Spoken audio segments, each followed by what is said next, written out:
Ja. Ja, dus dat is meer zeg maar dan dat hij terug zou krijgen van zijn bodem. Dus, Ja. Dat was vorig jaar ook. Ja, en nu heb ik zoiets, vorig jaar heeft hij het zelf gewoon terugbetaald. Maar ja, nu wonen we echt al een jaar samen, dus heb ik zoiets van ja, dan moet je toch samen doen. Ja.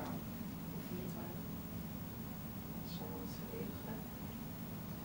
Dus dan gaat mijn geld waarschijnlijk direct weg.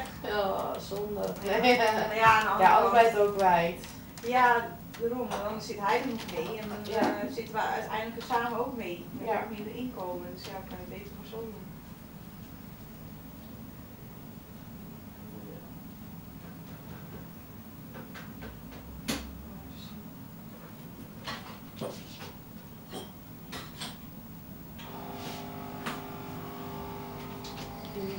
Ik stop maar echt naar de winkel klaar.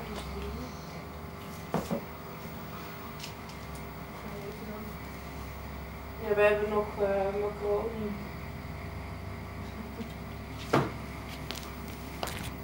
Dat is jammer. Ik heb nog nooit zin in het.